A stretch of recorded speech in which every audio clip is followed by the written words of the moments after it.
దేవుని పరిశుద్ధ నామానికి మహిమ కలుగును గాక. అందరం దేవుని స్తోత్రించెదం. హల్లెలూయా! హల్లెలూయా! దేవునికి మహిమ కలుగును గాక. అలాగే చేరువచ్చిన మీ అందరూ కూడా ప్రభు పరిశుద్ధ నామములో అందరికి వందనాలండి. అందరికి వందనాలు. మీ పక్క వాళ్ళకి వందనాలు చెప్పుకోండి. మంచిది. దేవుడు మీ అందరిని కూడా దీవించును గాక.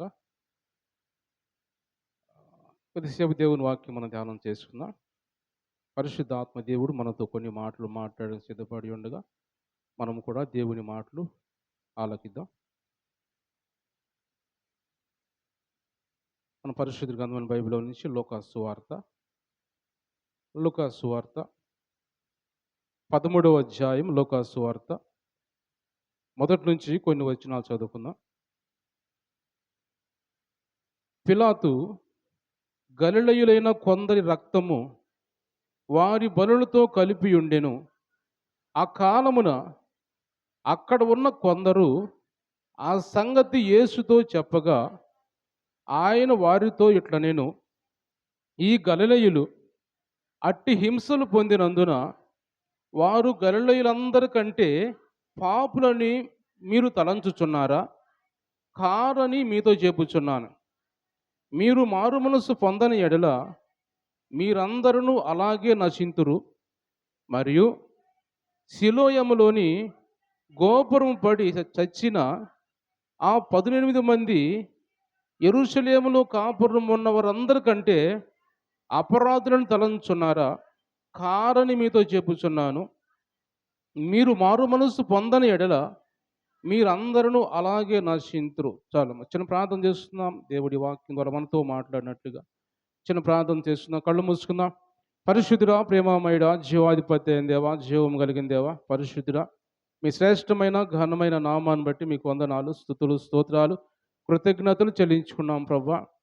ఇంతవరకు మీ సన్నిధి మాకు తోడుగా ఉంచి ప్రభా, గడిచిన నాయన 10 నెలలు కాపాడి 11 నెలల్లో మమ్మల్ని ప్రవేశపెట్టిన ఈ విధంగా ఈరోజు మీ సన్నిధిలో చేరి ప్రభా మిమ్మల్ని స్తుతించి మహింపరిచే మంచి భాగ్యం మాకు ఇచ్చిందేవా, మీకు స్తోత్రాలు చెల్లించుకున్నాం ప్రభా. అలాగే చేరువచ్చిన వీళ్ళందరినీ కూడా మీరు దీవించండి, ఆశీర్వదించండి, మంచి ఆరోగ్యాలు దయచేయండి ప్రభా. అందరిని మీ వాక్యంతో మీ ఆత్మతో నింపమని ప్రార్థిస్తున్నాం నాయన. ఇంకా రావాల్సిన బిడ్డలు కూడా త్వరగా మీ సన్నిధికి రావడానికి సహాయం చేయమని, చదవబడిన వాక్యం ద్వారా నాతో మాతో అందరితో మీరు మాట్లాడి మీ నామాన్ని మీరు మహింపరచుకోమని యేసు పరిశుద్ధ నామములో ఈ ప్రార్థన అడిగి పొందుకొని నామ తండ్రి, ఆమేన్. అందరూ దేవుని స్తోత్రించనిద్దాం. హల్లెలూయా, హల్లెలూయా. దేవునికి మహిమ కలుగును గాక. ప్రియమైన దేవుని బిడ్డలారా, మనం చదువుకున్న ఈ మాటల్లో లూకా సువార్త 13వ అధ్యాయంలో మనం చదువుకున్నాం. ఇక్కడ రాయబడిన మాటలు ఏమిటంటే, ఆ రోజుల్లో గలిలయ ప్రాంతానికి ఏమో హేరోదు రాజుగా ఉన్నాడు. యెరూషలేము ప్రాంతానికి ఏమో పిలాతు రాజుగా, అధికారిగా ఉన్నాడు.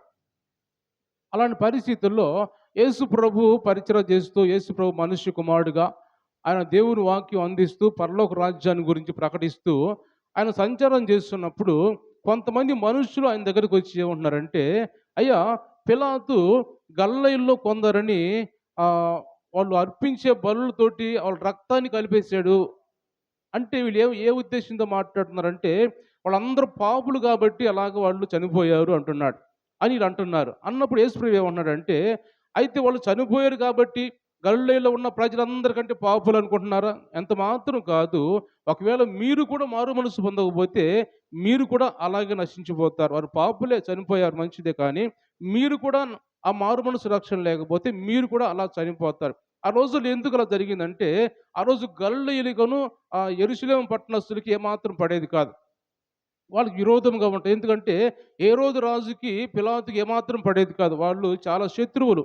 ఎప్పుడు వాళ్ళు మిత్రులు అయిపోయారు అంటే, యేసు ప్రభుని సిలువ వేసేటప్పుడు వాళ్ళు మిత్రులుగా మారిపోతారు. యేసు ప్రభు ద్వారా వాళ్ళు స్నేహితులుగా మారిపోతారు. అంతకుముందు బద్ధ శత్రువులు వాళ్ళు. అయితే గలిలయ ప్రాంతంలో వాళ్ళు దేవాలయంలోకి వెళ్ళి వాళ్ళు దేవునికి బలులు అర్పించుకున్నారు. మనుషులు కొంతమంది వాళ్ళు అర్పించుకుంటున్నప్పుడు ఈ పిలాతు వెళ్ళి కొంతమంది సైనికులను తీసుకొని పోయి ఆ బలులు అర్పించే వారిని చంపి వాళ్ళ రక్తంతో బలులు అర్పిస్తాడు. ఆ దేవాలయంలో, ఆ గుడిలో వాళ్ళ రక్తంతోటి బలులు అర్పిస్తాడు. అది జ్ఞాపకం చేసుకున్న ప్రజలు ఏమంటున్నారంటే, అయ్యా, ఈ విధంగా వాళ్ళు ఆ రక్తంతో బలులు అర్పించారు కదా, చనిపోయారు కదా, వాళ్ళందరూ పాపులైతేనే కదా చనిపోయింది. అంటే వారు పాపులు, వారు మాత్రమే కాదు, మీరు కూడా పాపులే. మీరు కూడా మారు మనసు రక్షణ పొందకపోతే మీరు కూడా అలాగ నశించిపోతారంటాడు. యెరూషలేము పట్టణంలో కూడా అదే విధంగా సిలోయమైన గోపురం అంటే పెద్ద గోపురం గుడి పడిపోయినప్పుడు 18 మంది దాని కింద పడి చనిపోయారంట. అలా చనిపోయారు కదయ్యా అంటే అని ఆయనతో అన్నప్పుడు, చనిపోయారు మంచిదే కానీ, ఒకవేళ మీరు కూడా మారు మనసు రక్షణ పొందకపోతే మీరు కూడా అలాగే నశించిపోతారు. వారు పాపులే చనిపోయారు మంచిది కానీ, మీరు కూడా మారు మనసు లేకపోతే అలాగే చనిపోతారు, నశించిపోతారు అని ఇక్కడ యేసు ప్రభువు ఆ ప్రజలతో వచ్చి ఆయనతో మాట్లాడుతున్న మనుషులతో మాట్లాడుతున్నాడు. అంటే మారు మనసు రక్షణ లేకపోతే నశించిపోతే ఈ లోకంలో ఎంతకాలం బ్రతికినా ఉపయోగం లేదు. మారు మనసు రక్షణ పొందితేనే, బాప్తీసాలు పొందితేనే, రక్షణ పొందితేనే మీరు నశించిపోకుండా దేవుని రాజ్యంలో ఉంటారు. కానీ లేకపోతే అలాగ వాళ్ళు ఎలా నశించిపోయారో అలాగే మీరు కూడా పోతారు అని ఆయనతో మాట్లాడే మనుషులతోటి యేసు ప్రభు సమాధానం చెబుతూ ఉన్నాడు. ఆ మాటలు చెబుతూ ఒక ఉపమానం చెబుతాడు. కింద మనం చదువుకున్నట్టయితే ఆ మాటలతో చెబుతూ ఒక ఉపమానం చెబుతాడు.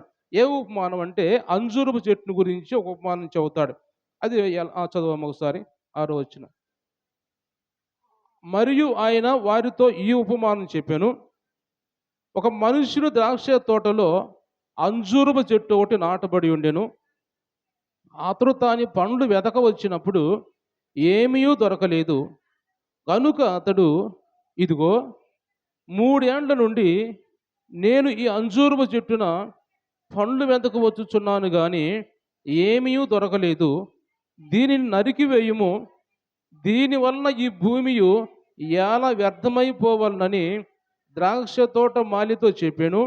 అయితే వాడు, అయ్యా, నేను దాని చుట్టూ త్రవ్వి ఎరువు వేయి మట్టుకు ఈ సంవత్సరము కూడా ఉండనిమ్ము, అది ఫలించినా సరే లేని ఎండ్ల నరికించి వేయమని అతనితో చెప్పాను. దేవుని స్తోత్రించెదం. హల్లెలూయా.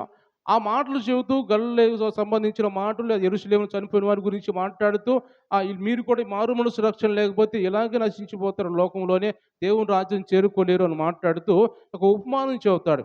అది ఏ ఉపమానం అంటే, ఒక మనిషిని ద్రాక్ష తోట ఉంది, అతనికి ద్రాక్ష తోట ఉంది. ఆ ద్రాక్ష తోట మధ్యలో ఒక అంజూరపు చెట్టు ఉంది. ఈ అంజూరపు చెట్టు ఉన్నప్పుడు ఆ యజమానుడు చూస్తున్నాడు. 3 సంవత్సరాల తర్వాత వచ్చి చూసినప్పుడు అది ఏమాత్రం కూడా పండకుండా, ఫలాలు లేకుండా అలాగే ఆకులైతే ఉన్నాయి కానీ అలాగే ఎదిగింది కానీ ఏమాత్రం దానికి ఫలాలు రావడం లేదు. చూసినప్పుడు ఏం ఫలం కనపడినప్పుడు ఆ యజమానుడు అంటున్నాడు, తోటమాలితో అంటున్నాడు, దీనివల్ల ఈ భూమి వ్యర్థం అయిపోతుంది, దీనికి వేసే ఎరువు వ్యర్థం అయిపోతుంది, దీనికి పెట్టే నీరు వ్యర్థం అయిపోతుంది. కాబట్టి ఇది తీసివేసి ఇంకొకటి నాటితే అది ఫలమిస్తుంది కదా, దీనివల్ల ఉపయోగం ఏంటి మనకి, దీన్ని నరికించి వేయమని యజమానుడు వచ్చి తోటమాలితో మాట్లాడుతున్నాడు. తోటమాలితో మాట్లాడినప్పుడు ఆ తోటమాలి అంటున్నాడు, అయ్యా 3 సంవత్సరాలు ఆగాను కదా. 3 సంవత్సరాలు అంటే మనం ఆలోచన చేసినట్టయితే దేవుడు యేసు ప్రభు ఆయన పరిచర్య ప్రారంభించిన తర్వాత 30 సంవత్సరం బాప్తీసం పొందాడు. 30 సంవత్సరం నుంచి ఆయన పరిచర్య చేస్తూ ఉన్నాడు. 3 సంవత్సరాలు. ఆ 3 సంవత్సరాలు దేవుని వాక్యం ప్రకటిస్తూ ఉన్నాడు. 3 సంవత్సరాలు కూడా దేవుని వాక్యం ప్రకటిస్తూ, దేవుని రాజ్యాన్ని గురించి ప్రకటిస్తూ అలా ఉన్నప్పుడు ఏ ఒక్కరు కూడా అక్కడ చాలామంది మారు మనసు రక్షణ లేకుండా ఉన్నారు. అలాంటి పరిస్థితుల్లో అంటున్నాడు, ఇక్కడ అర్థం చేసుకున్నట్టయితే 3 సంవత్సరాల నుంచి ఇలాగా ఉంది. అంటే ఈ అంజూరపు చెట్టు ఒక ఇజ్రాయేలుకి సాదృశ్యంగా ఉంది. అంజూరపు చెట్టు ఒక మనిషికి సాదృశ్యంగా ఉంది. ఈ మనిషి ఎలాంటి దేవుడు మాట్లాడుతున్న మాటలు, ఈ ఇజ్రాయేల్ కావచ్చు, ఈ మనిషి కావచ్చు, ఫలించకుండా ఎంతకాలం అలా ఉన్నా కానీ దానివల్ల ఈ భూమి వ్యర్థం అయిపోతుంది. దానివల్ల దానికి పెట్టే సారం కావచ్చు, దాన్ని పెట్టే ఎరువు కావచ్చు, అంత వ్యర్థమైపోతుంది. కాబట్టి ఇది భూమి మీద ఉండటం అవసరమా, ఈ మనిషి భూమి మీద ఉండటం అవసరమా, ఏమాత్రం ఫలింపలేకుండా బ్రతికినంత కాలము వ్యర్థమైన జీవితాన్ని జీవిస్తూ చెడు వ్యసనాలకు అలవాటు పడిపోయి త్రాగుబోతులుగా, తిరుగుబోతులుగా, రకరకాల వ్యసనాలకు అలవాటు పడిన మనిషి ఇంకా ఈ భూమి మీద అవసరమా, దీన్ని నరికించి వెయ్యి అని ఆ తండ్రి అయిన దేవుడు యేసు ప్రభు అయిన తోటమాలితో మాట్లాడుతున్నట్టుగా అర్థం చేసుకోవాలి. అయితే తండ్రి అయిన యజమానునికి తండ్రి అయిన దేవుడు సాదృశ్యంగా ఉన్నాడు. ఈ తోటమాలికి యేసు ప్రభు సాదృశ్యంగా ఉన్నాడు. అయితే ఈ చెట్టు మనకు సాదృశ్యంగా ఉంది.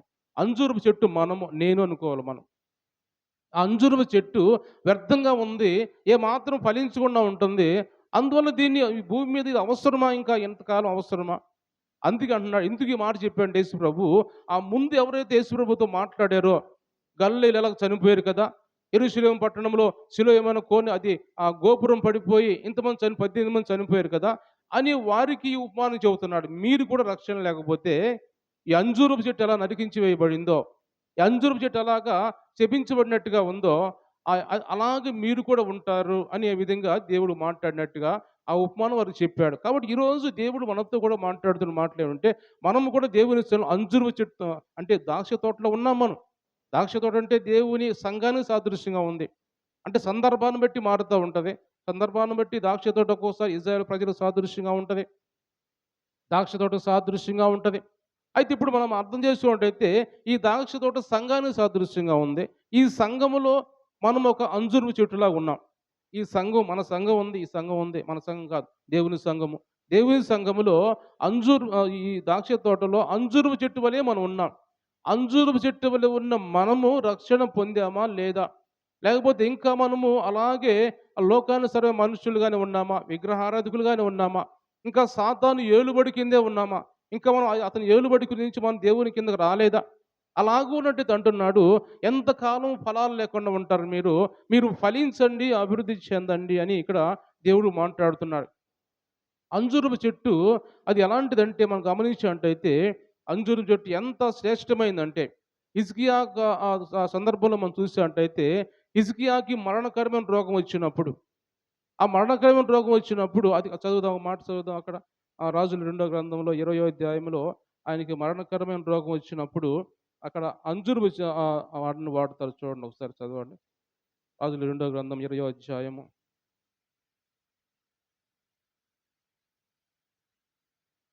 ఆ కింద చదువుకుంటూ వస్తే మనకు ఉంటుంది.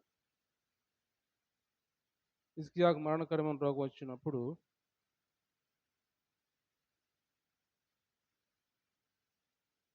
అక్కడ లేదా యెషయా గ్రంథంలో ఉంటుంది చూడండి. లేదా ఇక్కడ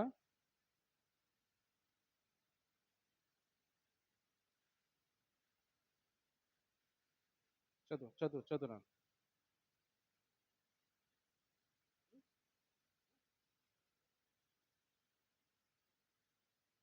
27 చదవమ్మా.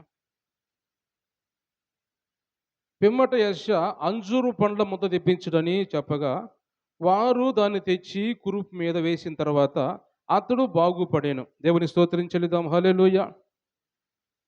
ఇక్కడ గమనించినట్టయితే హిజ్కియాకి మరణకరమైన రోగం వచ్చినప్పుడు ఈ అంజూరపు ఆ ముద్ద తీసుకొచ్చి ఆహ్, ఏవైతే దానికి వీపు మీద ఒక పెద్ద పుండు లేచిందంట ఆయనకి. హిజ్కియాకి పెద్ద పుండు, క్యాన్సర్ పుండు వచ్చింది దానికి. ఆ వచ్చినప్పుడు దాని మీద తెచ్చి అంజూరపు ముద్ద తీసుకొచ్చి ఎప్పుడైతే అలా పెట్టారో, అప్పుడు ఆయన స్వస్థపడినట్టుగా దేవుని వాక్యం చూస్తున్నాం మనం.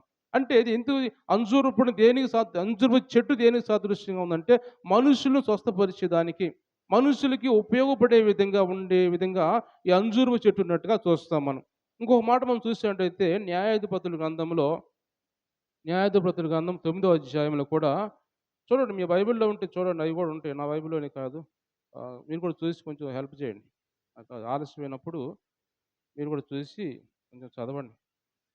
9వ అధ్యాయంలో మనం చూసినట్టయితే 10, 11 వచనాలు.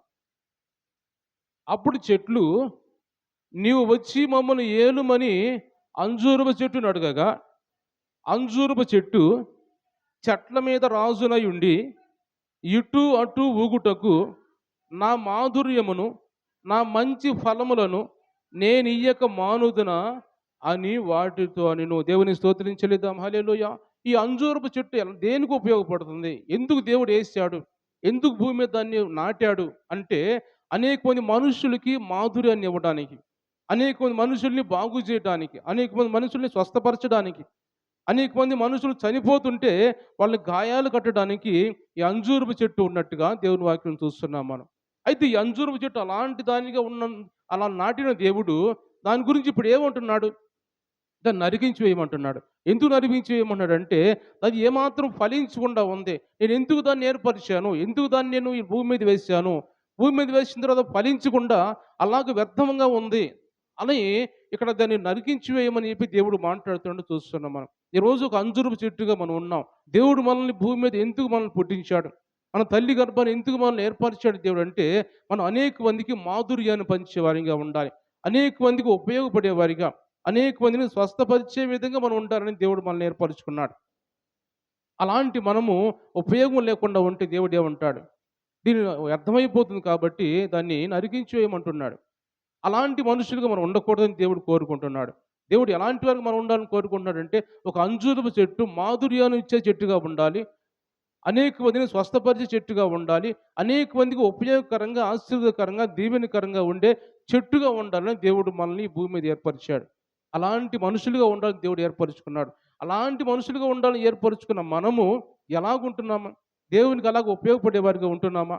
దేవుడు మనల్ని పుట్టించిన విధంగా ఆయనకి చెప్పిన మాట ప్రకారం నడుచుకునే వారిగా ఉంటున్నామా? ఆ జీవితానికి తగిన విధంగా నడుచుకుంటున్నామా అనేది కూడా మనం ఆలోచించాలని దేవుడు ఈరోజు మనతో మాట్లాడుతున్నాడు. కాబట్టి మారు మనసు రక్షణ లేకుండా మనం ఉంటున్నాము కాబట్టి మారు మనసు రక్షణ పొంది ఉండండి. లేకుంటే దేవుడు మాట్లాడుతున్నాడు. చూడండి ఒకసారి మనం చూసినట్టయితే మత్తయి సువార్తలో మనం చూస్తే మూడో అధ్యాయము, మత్తయి సువార్త మూడో అధ్యాయము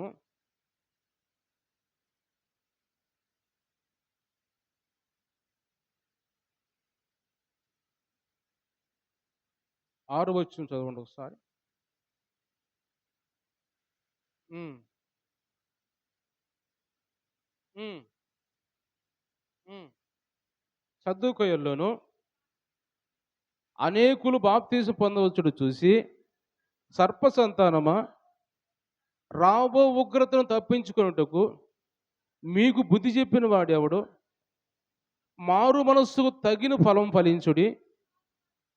అబ్రహాము మాకు తండ్రి అని తలంచుకొనవద్దు. దేవుడు ఈ రాళ్ల వలన అబ్రహామునకు పిల్లలను పుట్టింపగలడని మీతో చెబుచున్నాను. ఇప్పుడే గొడ్డలి చెట్లు వేరున ఉంచబడి ఉన్నది కనుక మంచి ఫలములు ఫలింపని ప్రతి చెట్టును నరకబడి అగ్నిలో వేయబడును. దేవుని స్తోత్రించేద్దాం. హల్లెలూయా. ఇక్కడ దేవుడు మాట్లాడుతున్నటువంటి రాబో ఉగ్రతను తప్పించుకోవడానికంట మాట్లాడుతున్న దేవుడు. ఆ పరిసయ్యులతోటి, సద్దూకయ్యులతోటి అనేక మంది ప్రజలు యోర్దాను నది దగ్గరికి వస్తున్నారు. ఎందుకంటే బాప్తీసం ఇచ్చి యోహాను చేత బాప్తీసం పొందడానికి అనేక మంది ప్రజలు వస్తున్నప్పుడు వారిని చూసి ఏమంటున్నాడు? సర్ప సంతానమా, అంటే సాతాను మనుషులారా అని, సాతాను కుమారులారా, కుమార్తెలారా అని దేవుడు అక్కడ యోహాను సంబోధిస్తున్నాడు. అంటే ఇంకా సాతాను మనుషులుగానే ఉన్న బిడ్డలారా, మీరు రాబో ఉగ్రతను తప్పించుకోవడానికి మీకు బుద్ధి చెప్పిన వాడు ఎవడు?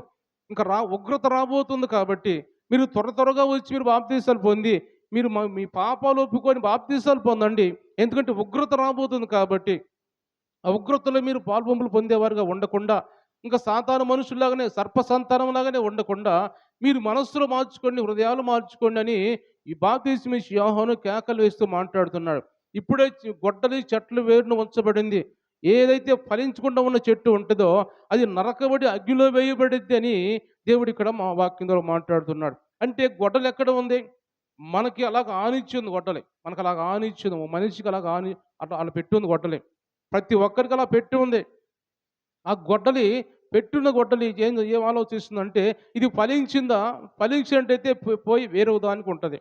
అది ఫలించింది కాబట్టి ఆ గొడ్డలి తీసివేయబడిద్ది. ఫలించకపోతే ఆ గొడ్డలాగా దాన్ని నరికివేయటానికి సిద్ధంగా ఉంది. అది నరికివేయమని ఇక్కడ యేసుప్రభు ఇక్కడ ఎలాగైతే యేసుప్రభుతో తండ్రి చెప్పినట్టుగా మనం అర్థం చేసుకున్నామో ఇక్కడ అంజూరపు చెట్టు గురించి, ఇక్కడ గొడ్డలి చెట్ల వేరున ఉంచబడింది. ఏదైతే ఫలించకుండా ఉంటుందో అది నరకవేయమని చెప్పి దేవుడు ఇక్కడ మాట్లాడుతున్నట్టు చూస్తున్నాం. అంటే ఉగ్రత రాబోతుంది కాబట్టి, నరికించి వేయబడే సమయం రాబోతుంది కాబట్టి, మనం ఫలించకుండా అలాగే ఉంటే ఆ ఉగ్రతలో కలిసిపోతాం మనం అని దేవుడు మాట్లాడుతున్నాడు. ఆ ఉగ్రతలో మనం ఉండకూడదు. సర్ప సంతానంగా మనం ఇంకా ఉండకూడదు.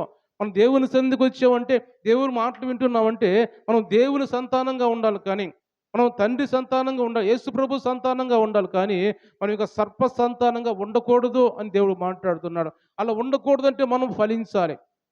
ఫలించాలంటే మనము మారు మనసు రక్షణ పొందాలి. దేవుణ్ణి అంగీకరించాలి. అంగీకరించుకొని ఎంతకాలం అలా ఉన్నామంటే, ఆ ఉగ్రత మన కోసం కాసుకొని ఉందని దేవుడు మాట్లాడుతున్నాడు. కాబట్టి ఒక కావలివానిగా ఈరోజు దేవుడు నాతో మాట్లాడుతున్న మాట ఏమంటే, ఒక కావలివానిగా నన్ను కూడా దేవుడు ఏర్పరిచాడు. కావలివాడిగా ఏర్పరిచినప్పుడు నేను చెప్పవలసిన మాట నేను చెబుతున్నా. యెహెజ్కేలు గ్రంథం 33వ అధ్యాయంలో మనం చూస్తే అక్కడ యెహెజ్కేలుతో దేవుడు మాట్లాడతాడు. నిన్ను నేను ఇశ్రాయేలుకి కావలివానిగా పెట్టాను.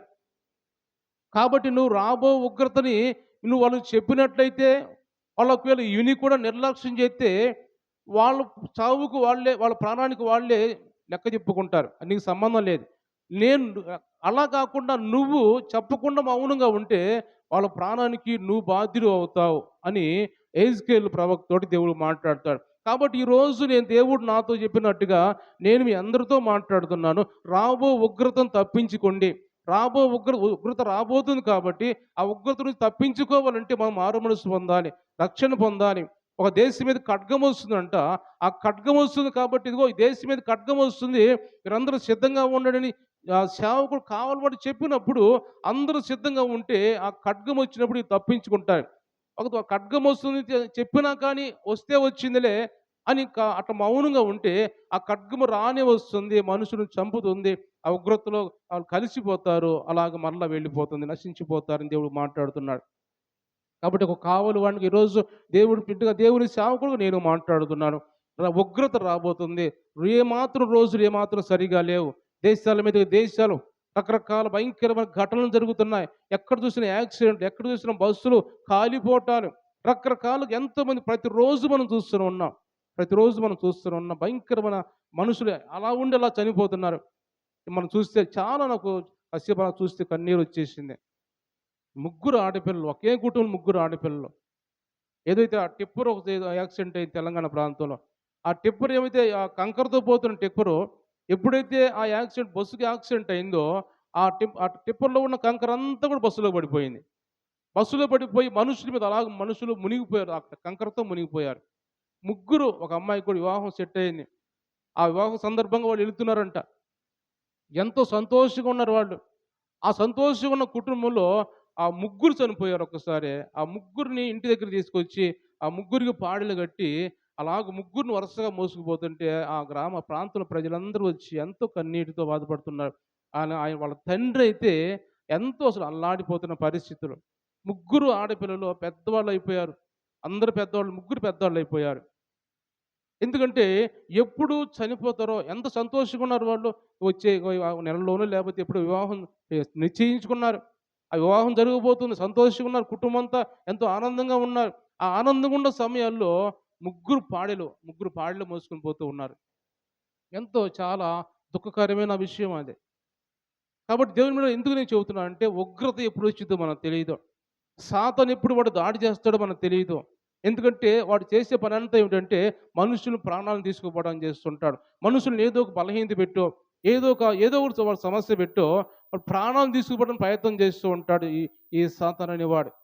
కాబట్టి అందుకే అంటున్నాడు దేవుని వాక్యంలో లోకస్వార్త 12వ అధ్యాయంలో ఏం రాయబడిందంటే తినుము, త్రాగుము, సుఖించుమని ఒక ధనవంతుడు అనుకుంటాడంట. తినుము, తాగుము, సుఖించుము అని ఒకడు అనుకుంటే అంటాడు ఇక్కడ రేపు నీ ప్రాణము ఏమవుతుందో అని దాని గురించి ఆలోచించు అని అక్కడ మనం చూస్తాం. చదవండి మాట చదవండి. లోకస్వార్త 12వ అధ్యాయంలో ఒక ధనవంతుడు ఆస్తి సంపాదించుకొని చాలా కాలంకి మనం ఆస్తి సంపాదించుకున్నాం అని తినుము, తాగుము, సుఖించుమని తన ప్రాణంతో చెప్పుకున్నప్పుడు వెర్రివాడా ఈ రాత్రి నీ ప్రాణం 20వ వచనం. వెర్రివాడా ఈ రాత్రి మీ ప్రాణం అడుగుచున్నారు. నీవు సిద్ధపరిచినవి ఎవను వగునని అతనితో చెప్పును. ఎవరు అడుగుతున్నారు? ప్రాణం ఎవరు అడుగుతున్నాడు? సాతాను అనేవాడు, అపవాది అనేవాడు ప్రాణం అడుగుతూ ఉంటాడు. యోబుని కూడా అడిగాడు దేవుణ్ణి. యోబు గురించి కూడా దేవుడిని అడిగాడు. తను ప్రాణం ఇస్తావంటే నువ్వు అన్నీ చేసుకో, కానీ ఏవైనా చేసుకో, ఆస్తి అంతా తీసుకో, లేకపోతే పిల్లల్ని తీసుకో, ఏవైనా చేసుకో, కానీ యోబు ప్రాణం మాత్రం ముట్టొద్దు ఏమాత్రం కూడా అని సాతానుకి ఆ దేవుడు వార్నింగ్ ఇస్తాడు. అందుకనే యోబుని చంపలేదు. ఎందుకంటే వాడు మనుషుల్ని ఏదో ఒక బలహీనత పెట్టి ఏదో ఒక విధంగా చంపి తీసుకుపోవాలని చూస్తుంటాడు. ఇది అదే అనుకుంటున్నాడు.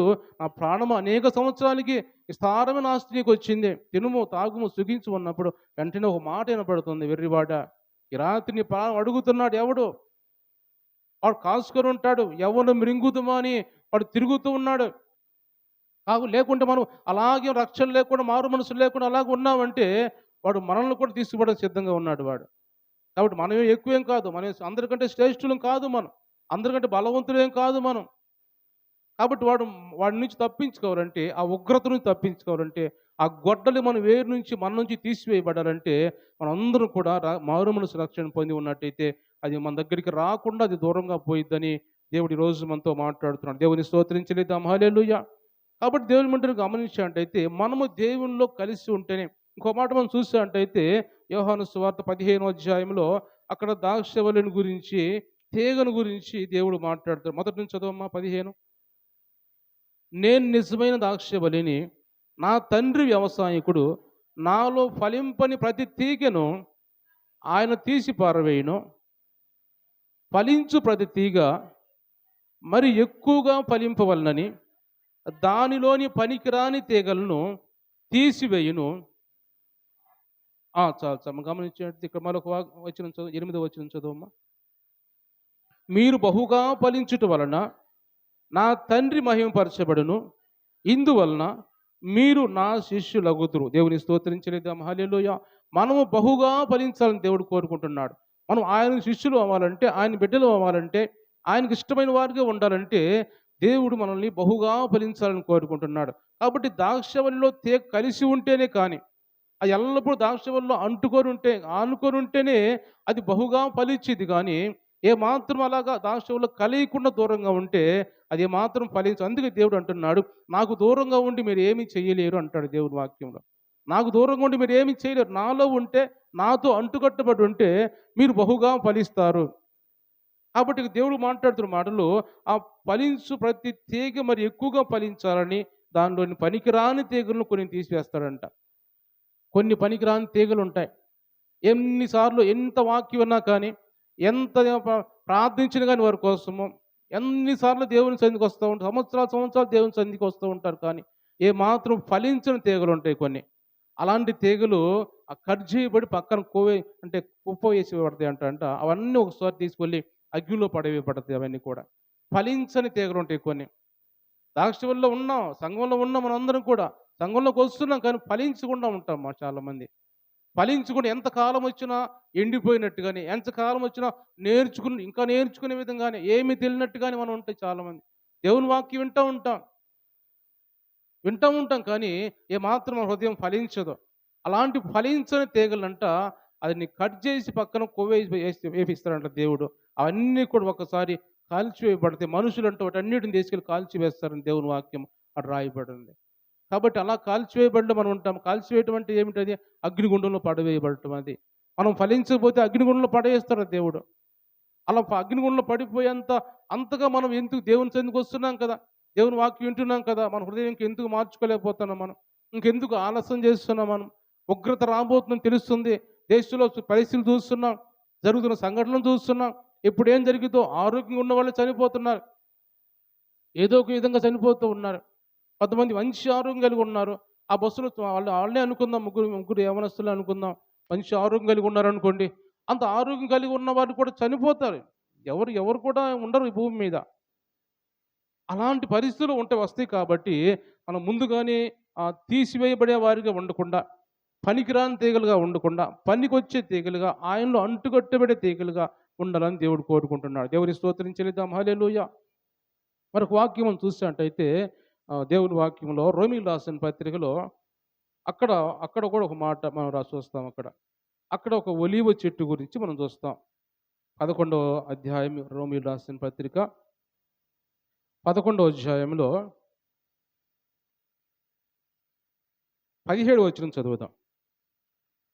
అయితే కొమ్మలలో కొన్ని విరిచివేయబడి అడవి ఒలీవ కొమ్మవై ఉన్న నీవు వాటి మధ్యన అంటుకట్టబడి ఒలీవ చెట్టు యొక్క సారవంతమైన వేరులో వాటి కలిసి పాలు పొందిన ఎడల చాలు. ఇక్కడ గమనించండి, ఇక్కడ దేవుడు మాట్లాడుతున్నాడు. ఒలీవ చెట్టు అంటే దేవునికి సాదృశ్యం, యేసు ప్రభువుకు సాదృశ్యంగా ఉంది. ఎందుకంటే ఒలీవ చెట్టుకి అస్సలు మరణం లేదు. కొన్ని వేల సంవత్సరాల నుంచి ఒలీవ చెట్లు ఇప్పుడు కూడా ఇజ్రాయెల్ దేశం లాగా ఉన్నాయంట. అలాగ మొద్దు ఉంటే మొద్దునికి మళ్ళీ చిగురు పుడుతూనే ఉంటుందంట. కొట్టివేసినా కానీ దానికి మళ్ళీ చిగురు పుడుతూ ఉంటుందంట. ఒలీవ చెట్టుకి మరణం ఉండదు, జీవము ఎల్లప్పుడూ జీవిస్తూ ఉంటుందంట. అది ఒలీవ చెట్టు యేసు ప్రభువు సాదృశ్యంగా ఉంది. అయితే ఒలీవ చెట్టు గురించి మాట్లాడుతూ ఇక్కడ అంటున్నాడు, ఒలీవ చెట్టు కంట మనము, అన్ని జనులైన మనము, అడవి ఒలీవ చెట్లుగా ఉన్న మనము, అలాంటి మనల్ని ఆ మంచి ఒలీవ చెట్టుకి అంటుకట్టబడే విధంగా చేశారంట దేవుడు మనల్ని. దేవుని స్తోత్రించలేదాం. హల్లెలూయా. ఎలాంటి వారు మనము? అడవి ఒలీవ చెట్లు అంటే పనికిరాని ఒలీవ చెట్లు. అడవి ఒలీవ చెట్లు దేనికి పనికొచ్చిద్ది? అడవి చెట్లు కాబట్టి కొట్టివేయబడతాయి, దేనికి పనికిరావు అవి. ఒలీవ చెట్లు అలాగా పనికి రాకుండా కొట్టివేయబడే ఒలీవ చెట్లుగాక మనం ఉండకుండా, మనము మంచి చెట్టులో కలిసి ఉన్నట్టుగా దేవుడికి మనతో మాట్లాడుతున్నాడు. దాంట్లో అంటుకట్టబడిన వారిగా ఉన్నామని దేవుడు మాట్లాడుతున్నాడు. ప్రతి మారు మనసు పొందిన ప్రతి ఒక్కరు కూడా మంచి ఒలీవ చెట్టులో అంటుకట్టబడిన వారమే. ఎవరైతే రక్షణ పొంది మారు మనసు పొంది దేవుడిని అంగీకరించామో మనం అందరూ కూడా మంచి ఒలీవ చెట్టు అంటే యేసు ప్రభువులో మనము అంటుకట్టబడిన వారిగా ఉన్నాం. అలా అంటుకట్టబడిన వారిగా ఉన్న మనల్ని దేవుడు అక్కడ మాట్లాడుతున్నాడు. మీరు అతిశయించొద్దు. అతిశయించి మీరు నేను ఒలివ చెట్లు కలిసిపోయాను కదా అని అతిశయించినట్టయితే అలాగ అతిశయించొద్దు. అతిశయించినట్టయితే మీరు మిమ్మల్ని ఒలివ చెట్టు భరిస్తుంది కానీ మీరు ఒలివ చెట్టును భరించట్లేదు. కాబట్టి ఎప్పుడైనా మీరు తుంచివేయబడతారు. అతిశయిస్తే తుంచివేయబడతారు మరలా. కాబట్టి అలాంటి అతిశయించకుండా మీరు ఎల్లప్పుడూ మిమ్మల్ని మేము తగ్గించుకుంటూ మీరు నేను యేసు ప్రభువులో కలిసి ఉన్నాను, రక్షణ పొందాను, ఆయన సన్నిధికి వచ్చాను, నేను ఆయన మందిరంలో ఆయన ద్రాక్ష తోటలో నేను ఉన్నాను. కాబట్టి నేను ఎంతో తగ్గించుకొని అతిశయించకుండా నన్ను నేను తగ్గించుకుంటూ ఉండాలి అని ఒక ఆలోచనతోటి మనం ఉండాలని దేవుడు ఇక్కడ ఈరోజు మనతో మాట్లాడుతున్నాడు. దేవుని స్తోత్రం చెల్లిద్దాం. హల్లెలూయా. కాబట్టి ఇక్కడ యేసు ప్రభువుతో మాట్లాడే మనుషులు వాళ్ళు ఏం మాట్లాడుతున్నారు? వాళ్ళు ఏమనుకున్నారంటే మేము గొప్పవారిమే, మాలో ఏ పాపము లేదు అని వాళ్ళందరూ వాళ్ళు అనుకుంటున్నారు. ఒక మాట మనం చూస్తే యోహాను సువార్తలో 8వ అధ్యాయంలో మనం చూస్తే అక్కడ కూడా కొంతమంది ఒక వ్యభిచారం చేత పట్టబడిన స్త్రీని తీసుకొచ్చి యేసు ప్రభు దగ్గర నిలబెడతారు. 3వ వచనం చదవమ్మా. శాస్త్రులు పరిసయ్యులను వ్యభిచారమందు పట్టబడిన ఒక స్త్రీని తోడుకొని వచ్చి ఆమెను మధ్య నిలవబెట్టి, బోధకుడా, ఈ స్త్రీ వ్యభిచారం చేయుచుండగా పట్టబడెను, అట్టి వారిని రాళ్ళు రువి చంపవలనని ధర్మశాస్త్రంలో మోషే మనకు ఆజ్ఞాపించాను కదా, అయినను నువ్వేమి చెప్పుచున్నావని ఆయన్ని అడిగిరి. ఆయన మీద నేరం మోపవలనని ఆయన శోధించుచు ఇలాగ అడిగిరి. అయితే యేసు వంగి నేల మీద వ్రేలితో ఏమో రాయించుండెను. దేవుని స్తోత్రం చెల్లిద్దాం. హల్లెలూయా. ఇక్కడ కొంతమంది పరిసయ్యులు శాస్త్రులైన వాళ్ళు ఒక వ్యభిచారం ముందు పట్టబడిన స్త్రీని తీసుకొచ్చి యేసు ప్రభు దగ్గర తీసుకొచ్చి ఆయన దగ్గర నిలబెట్టారు. ఎందుకంటే వాళ్ళకి తెలియక కాదు, తెలుసో వ్యభిచారం పట్టబడిన మోషే ధర్మశాస్త్రంలో రాళ్లతో కొట్టి చంపాలి అని రాయబడి ఉన్నాయి. కానీ రాళ్లతో కొట్టి చంపవచ్చు, ఈయన మీద కూడా ఏదో నేరం మోపాలని యేసు ప్రభు దగ్గర తీసుకొచ్చి ఆ నిలబెట్టినప్పుడు వాళ్ళందరూ చూసి అలాగ బోధకుడు నువ్వేం చెబుతావు, నువ్వేం చేయమంటావు అని అడిగినప్పుడు అని వాళ్ళలాగా నుంచున్నప్పుడు యేసు ప్రభు వంగి నేల మీద ఏంటియో రాస్తూ ఉన్నాడు. వేలుతో రాస్తూ ఉన్నప్పుడు ఆ రాస్తూ ఏం రాస్తున్నాడు చూసినప్పుడు ఒక్కొక్కళ్ళు వెళ్ళిపోతూ ఉన్నారు. చేతులు రాళ్ళు వదిలిపెట్టేసి వెళ్ళిపోతూ ఉన్నారు. ఎందుకు ఈ మాట చెబుతున్నారంటే వాళ్ళలో పాపం ఉంది, వాళ్ళ పాపాలు అక్కడ రాస్తున్నాడు. వాళ్ళ పాపాల దోషాలు అక్కడ నేల మీద రాస్తున్నాడు యేసు ప్రభు. అవి చూసి ఒక్కొక్కళ్ళు వెళ్ళిపోతున్నారు. అంటే ఇక్కడ యేసు ప్రభుతోటి మాట్లాడి గలిలయకు సంబంధించిన యెరూషలేములో గోపురం పడిపోయిన శిలోమైన గోపురం పడిపోయిన సందర్భంగా వాళ్ళు ఏమనుకుంటున్నారంటే మేము పాపులం కాదు, మేము మంచి వాళ్ళమే అనుకుంటున్నారు. మేము మంచి వాళ్ళమే అని యేసు ప్రభు దగ్గరికి వెళ్ళి మాట్లాడుతున్నారు. యేసు ప్రభు అంటున్నాడు ఆయన హృదయాలు పరిశీలించే దేవుడు కాబట్టి, వాళ్ళ హృదయాల్లో ఏముందో మీరు కూడా మారు మనసు పొందలేదు, మీరు కూడా రక్షణ పొందలేదు కదా, మీరు కూడా నశించిపోతారు కదా, కాబట్టి మీరు కూడా రక్షణ పొందండి త్వరగా అని ఆ ప్రజలతో మాట్లాడినట్టుగా ఈరోజు దేవుడు మనతో కూడా మాట్లాడుతున్నాడు. మనం కూడా రక్షణ లేకపోతే అలాగ నశించిపోతామని, లేకపోతే ఆ అడవి ఒలీవ చెట్టు వలె ఉన్న మనల్ని, పనికిరాని చెట్లుగా ఉన్న మనల్ని పనికొచ్చేవిగా మనం చేశాడు. అంజూరపు చెట్టు చెప్పాను, మరలా చెబుతున్నాను, అది అనేక మందికి ఆ మాధుర్యాన్ని అందించే విధంగా, అనేక మందిని బాగు చేసే విధంగా, అనేక మందికి ఒక ఔషధంగా ఉండే చెట్టు అది. ఒక మనిషి కూడా ఔషధం లాంటి వాడు. అందుకు దేవుడి భూమి మీద మనుషుని పుట్టించాడు. అలాంటి ఔషధం లాంటి మనిషి అనేక మందికి ఉపయోగపడేవారిగా ఉండాలని దేవుడు కోరుకుంటున్నాడు. కాబట్టి అలాగ ఉండాలంటే మనం ఫలించాలంటే మనం ఇంకా ఫలించే వారిగా ఉండాలి. మనలో ఫలాలు అవ్వపడాలి. ఏమి ఫలాలు? ఈ లోక సంబంధించిన చెట్లు లేకపోతే ఈ లోక సంబంధించిన ఫలాలు కాదు, కానీ మనలో ఆత్మ ఫలాలు అనేవి మనలో ఉండాలి. ఆత్మ ఫలాలు ఏమిటివి చదువుదాం ఒకసారి. గలతీయులకు రాసిన పత్రిక 5వ అధ్యాయంలో ఆత్మ ఫలాలు ఏమిటో మనం చూసినట్టయితే అవి మనం కలిగి ఉంటే మనము దేవుని శిష్యులుగా, దేవుని బిడ్డలుగా ఉంటామని దేవుడు మాట్లాడుతున్నాడు. 5వ అధ్యాయము చదవమ్మా. హ్మ్. హ్మ్. హ్మ్. 5:22 చదవండి. అయితే ఆత్మఫలం ఏమనగా ప్రేమ, సంతోషము, సమాధానము, దీర్ఘశాంతము, దయాళత్వము, మంచితనము, విశ్వాసము, సాత్వికము, ఆశ నిగ్రహము. దేవుని స్తోత్రించేద్దాం. హల్లెలూయా! గమనించినట్టయితే ఇక్కడ ఆత్మ ఫలాలు కలిగి ఉండాలి. మనము మారు మనసు పొందిన వారమైతే మనము ఆత్మ ఫలాలు కలిగిన వారిగా ఉంటాం. మారు మనసు రక్షణ లేకుండా ఉంటే ఇవన్నీ మనలో ఉండవు. అయితే ఈ లోకం సంబంధించిందిగా ఉంటాయి కానీ అవి అశాశ్వతం ఈ లోకంలో. అవి నిత్యం ఉండేవి కాదు. ప్రేమ ఉంటది, ఈ లోకం సంబంధించిన ప్రేమ ఉంటది.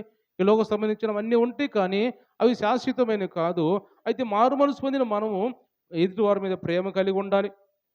సంతోషంతో ఉండాలి, సమాధానంతో ఉండాలి, దీర్ఘశాంతం కలిగి ఉండాలి, ఎదుటివారి యందు దయ కలిగి ఉండాలి, మంచితనం కలిగి ఉండాలి, విశ్వాసం కలిగి ఉండాలి, సాత్వికము కలిగి ఉండాలి, ఆశ నిగ్రహం కలిగి ఉండాలి. అన్నిటిలో కూడా మనం నిగ్రహం కలిగి ఉండాలి. దేన్ని కూడా చూసి కూడా మనం ఆశించకూడదు. త్వరపడి ఆశపడకూడదు. ఇవన్నీ ఆశపడకుండా ఉండాలంటే మనం నిగ్రహ శక్తి కలిగి ఉండాలి. ఆశ నిగ్రహం అంటే ఆశను నిగ్రహించుకోవటం. ఈ లోకాన్ని చూసినప్పుడు మనము ఆశను నిగ్రహించుకోవాలి. ఇవి నాయి కాదు, నాకు సంబంధం లేదు. వీటిని నేను కోరుకోకూడదు. దేవుడు నాకేదో ఇస్తాడు. ఆయన సంబంధించింది ఆయనకి ఇష్టమైంది ఇస్తాడు నాకు. అంతేకాని అని ఆశ ఇవన్నీ కూడా ఆత్మ ఫలాలు మనలో ఉండాలి.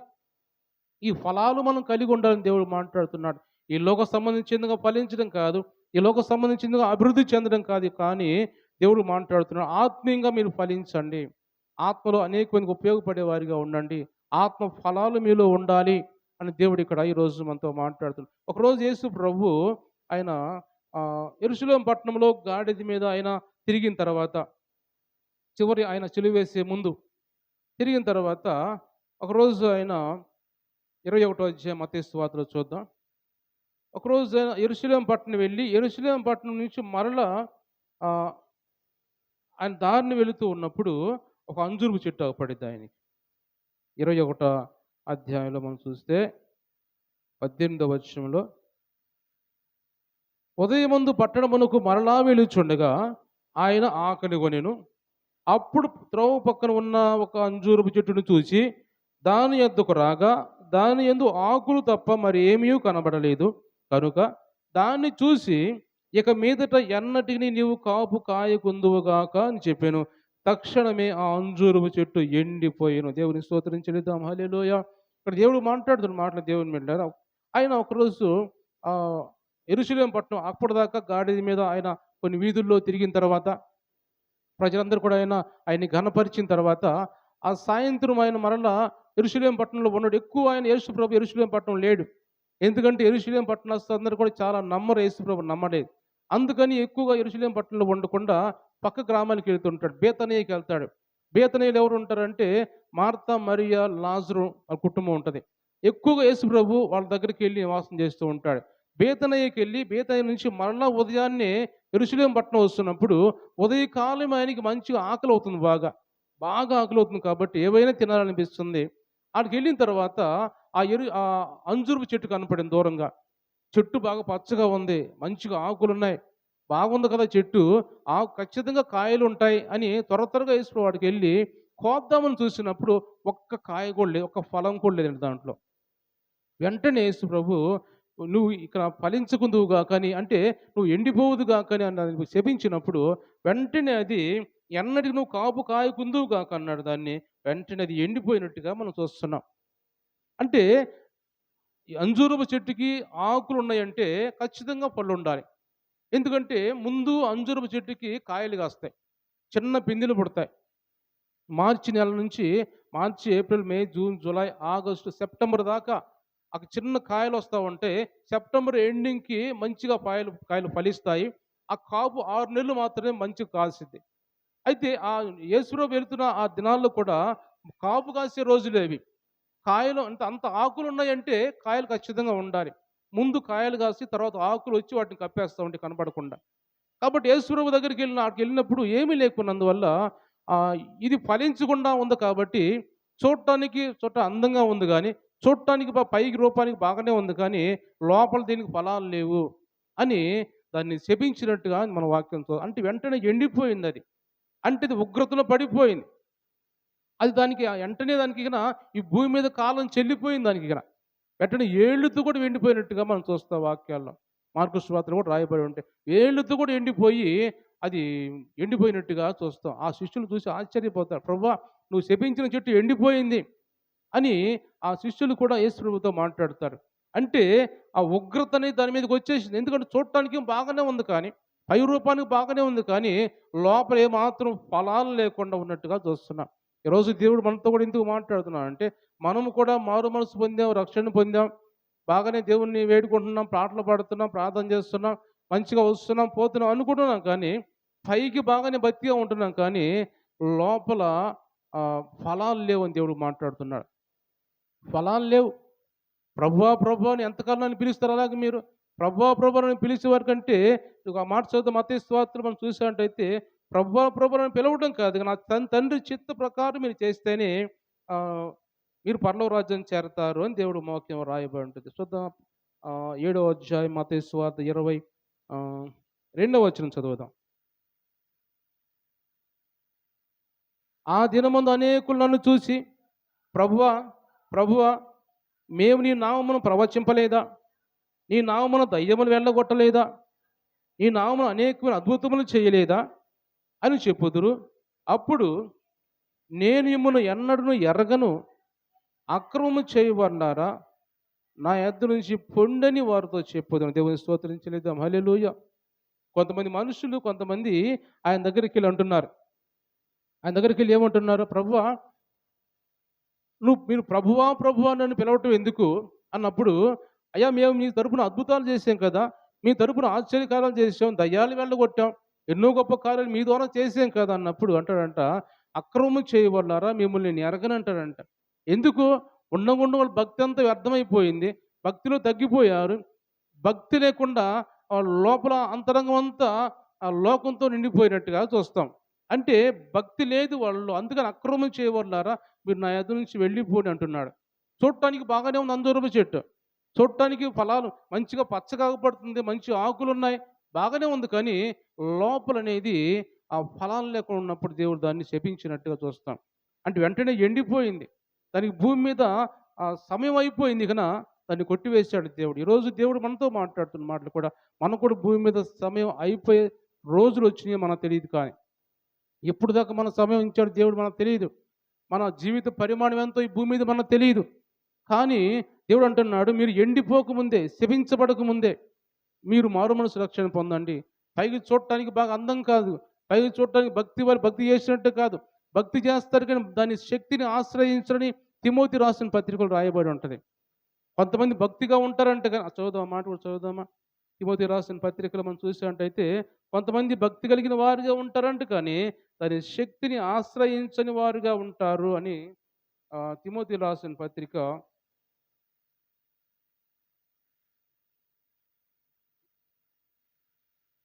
తిమోతి రాసిన 2వ పత్రిక చదువుదాం.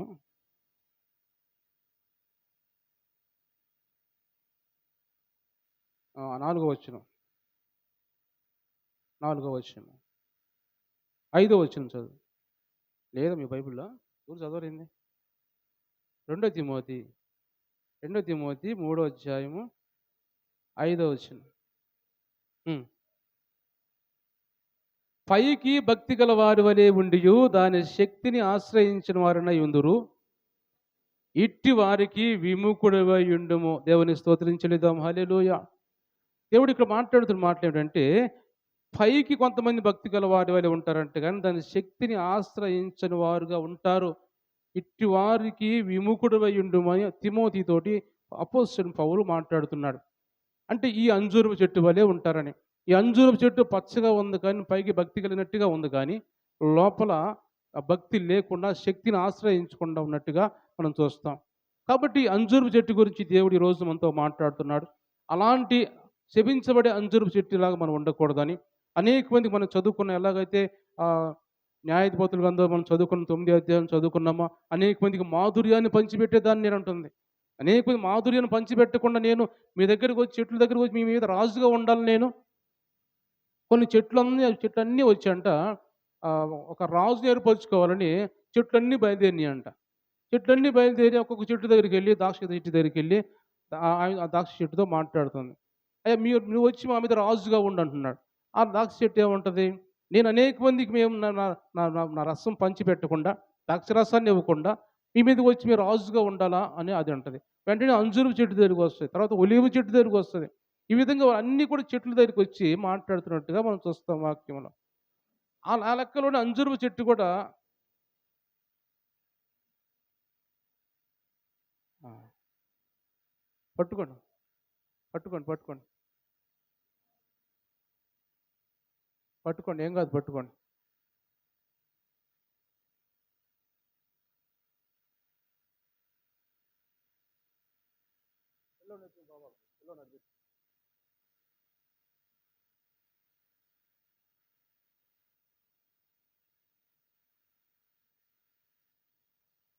ప్రార్థన చేయండి.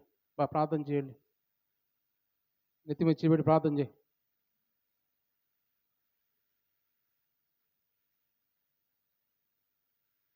సరే మిగిలిన వారు నా వైపు చూడండి. ఏం కాదు. అది అప్పుడప్పుడు ఆమెకు అలా వస్తా ఉంటది. మూర్ఛలు అలా వస్తా ఉంటాయి. కొద్దిసేపు తగ్గిపోద్ది. నరాల బలహీనత ఉంది ఆమెకి. కాబట్టి అలా అప్పుడప్పుడు వస్తా ఉంటాయి. మంచిది. నేను ముగించబోతున్నాను. సమయం కూడా అయిపోవచ్చింది కాబట్టి నేను ముగించబోతున్నాను. కాబట్టి మనము కూడా దేవుని సన్నిధిలో మనం ఫలించే అంజూరపు చెట్టు వలె ఉండాలని దేవుడు ఈరోజు మనతో మాట్లాడుతున్నాడు. కాబట్టి మనం పశ్చాత్తాపం కలిగి దేవుని సన్నిధిలో కొట్టివేయబడే చెట్టుగా కాల్చివేయబడే చెట్టుగా మనం ఉండకుండా, శపించబడే చెట్టుగా మనం ఉండకుండా, ఫలించే చెట్టుగా మనం ఉండాలని దేవుడు ఈరోజు మనతో మాట్లాడుతున్నాడు. కాబట్టి అలాగ మనము ఒక మంచి నేలను పడిన విత్తనముల దేవుని వాక్యం మనం తీసుకున్నప్పుడు మత్తయి సువార్త 13వ అధ్యాయంలో రాయబడిన మాట ఉంటాయి కొన్ని. అక్కడ ఏం రాయబడి ఉంటుందంటే, మంచి నేలను పడిన విత్తనం ఎలా ఉంటుందంటే అది 30 దంతులుగా, 60 దంతులుగా, 100 దంతులుగా ఫలించిద్ది. అలా ఫలించే చెట్టుగా మీరు ఉండండి అని ఇక్కడ దేవుడు మనతో మాట్లాడుతున్నాడు. కాబట్టి మన హృదయాలనేవి మనం సరిచేసుకొని ఒక వాక్యం చదువుకుందాం, ముగించుకుందాం. హోషేయ గ్రంథం 10వ అధ్యాయం 12వ వచనం చదువుదాం. హోషేయ గ్రంథము 10వ అధ్యాయం 12వ వచనం చదువుదాం. చదవమ్మా. హ్మ్. నీతి ఫలించినట్టు మీరు విత్తనం వేయుడి, ప్రేమను కోత మీరు కోయుడి. యెహోవాను వెదకుటకు ఇదే సమయము గనుక ఆయన ప్రత్యక్షమై మీ మీద నీతి వర్షం కురిపించినట్లు ఇదివరకు ఎన్నడూను దున్నని బీడు భూములను దున్నుడి. దేవుని స్తోత్రం చెల్లిద్దాం. హల్లెలూయా. మన హృదయాలు మనం సరి చేసుకొని దేవుడు మాట్లాడుతాం. ఇదివరకు ఎన్నడూ మనం ఇంకా దేవుని వాక్యం మన హృదయంలోకి వెళ్ళలేదు కాబట్టి ఆ హృదయం మనలోకి వెళ్ళాలంటే మన హృదయాలు దున్నుకోవాలి.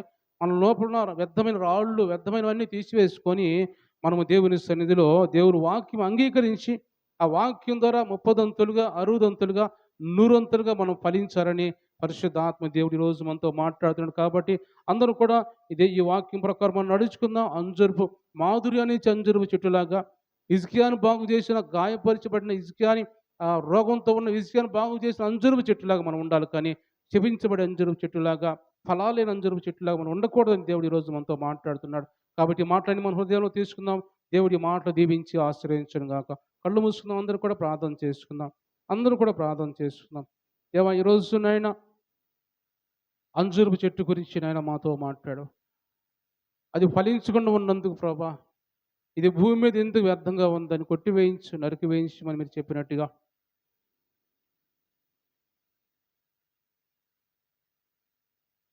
మాతో మాట్లాడిన దేవా నీకు వందనాలయ్యా. మా జీవితాలతో మాతో మాట్లాడిన దేవా నీకు వందనాలు. మేము కూడా మారు మనసు రక్షణ లేకపోతే అలా ఉంటామని ప్రభా, మేము ఫలించే వారిగా ఉండాలని మాతో మాట్లాడిన దేవా నీకు వందనాలు యేసయ్యా. వందనాలు ప్రభా.